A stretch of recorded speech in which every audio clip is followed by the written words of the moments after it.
desse atentado? Olha, Sakamoto, bom, primeiro, boa tarde, Regiane, boa tarde, Sakamoto, Fábio. Eu acho que a principal, eu não diria consequência, né, em termos materiais, no sentido de que pode acontecer agora, mas a gente sabe que tem uma consequência a caminho, por extensão, que é o alinhamento do governo brasileiro, do governo Lula, com o governo Petro. O governo Petro tem sofrido muito semelhante ao que acontece no Brasil, pressões muito fortes, sobretudo de uma direita mais radicalizada, de extrema-direita muito organizada na Colômbia, e vem de um processo em que o Petro vem de um desgaste, né, político, de um enfrentamento político muito forte.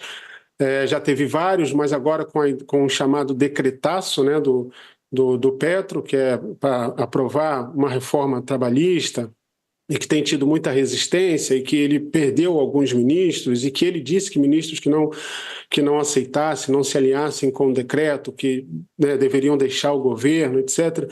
Então tem uma tensão política muito forte, e há um alinhamento claro, né, entre o governo brasileiro e o governo colombiano. O Brasil e a Colômbia como grandes referenciais progressistas, vamos colocar assim, em termos de governo, na América Latina. A gente tem o Chile também, mas a gente sabe que o Boric faz ali um papel de uma esquerda, com muitas aspas aqui, né, que seria vista como mais moderada, menos ideológica, né, por algumas forças, sobretudo vista assim pelos Estados Unidos, e Petro e Lula seriam aqueles arautos, aqueles referenciais desse alinhamento progressista de esquerdas, visto como mais radicalizado. Então, acho que a primeira grande consequência vem por esse alinhamento, né, de uma aproximação, quer dizer, um pouco do contexto, do roteiro do que acontece na Colômbia, tem muitas conexões, não estão diretamente ligados, um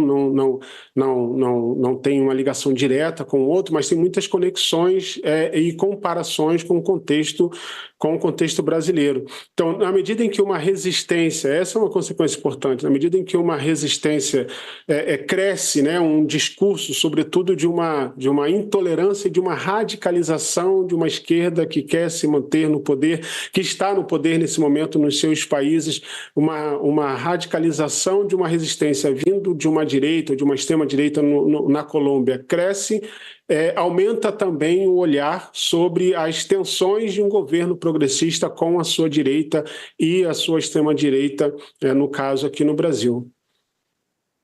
Professora, até tentando entender os possíveis desdobramentos, né? A partir desse atentado, que tipo de comportamento pode ter, por exemplo, o governo dos Estados Unidos? O governo dos Estados Unidos, o governo Trump, né, não é um governo alinhado, bem pelo contrário, é um governo crítico a administrações de esquerda, né, no hemisfério ocidental. O governo Trump ele pode vir a pressionar, criar algum tipo de sanção ao governo Petro diante desse ataque, não? Bom, primeiro, boa tarde, Ronilson, um prazer conversar com você também. Realmente, Sakamoto, eu acho que vai haver um tensionamento ainda maior. Então, você colocou muito bem que o presidente dos Estados Unidos vem endurecendo em relação aos governos de esquerda, centro-esquerda na região, e com esse atentado é mais um álibi, é mais um fator importante para tentar dar apoio aos partidos de direita ou mesmo extrema-direita no país. É importante dizer que Miguel Uribe, ele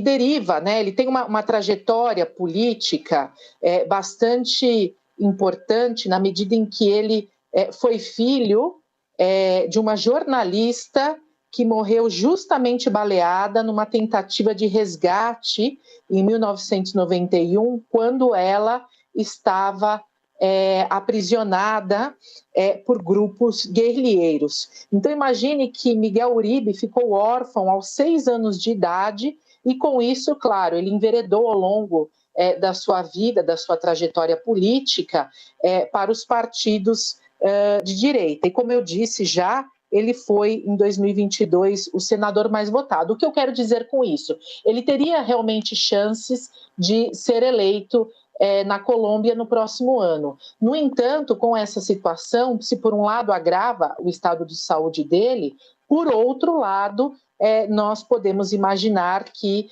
forças da direita vão aproveitar esse atentado para dar mais energia, mais fôlego à oposição de Petro. Ou seja, o Petro está realmente numa situação mais ainda difícil com esse atentado.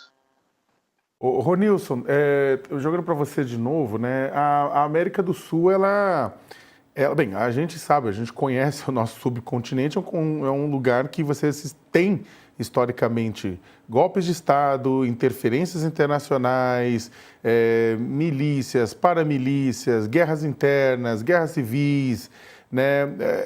Existe um caos, existe muita coisa, né? Inclusive por influência externa ao longo de muito tempo. O que está acontecendo na Colômbia agora, que é um dos países mais ricos, né, da América do Sul, Argentina, Brasil, Colômbia, com essa tríade, ela pode, na verdade, acabar estimulando também que isso aconteça em outros países? Isso pode atuar e pode agir numa desestabilização regional? Sem dúvida. A Colômbia é um país importante, referencial politicamente, talvez em algumas determinadas temáticas, pelo menos na América do Sul, eu até colocaria o Uruguai também, para algumas questões assim, importante, mas a Colômbia, sem dúvida, é um país que é muito observado, né? Bom, acho que todo o histórico das Farc, que está sempre ali no cerne do debate, que vai e volta, e isso volta muito na questão do Petro, lembrar de como o referendo, né, pelo cessar-fogo ali entre as Farc e o Exército ali chamou a atenção do mundo, né? O famoso referendo em que o não foi vitorioso, na medida em que todo mundo tinha uma expectativa de que o sim ganharia, o não foi vitorioso. Quer dizer, é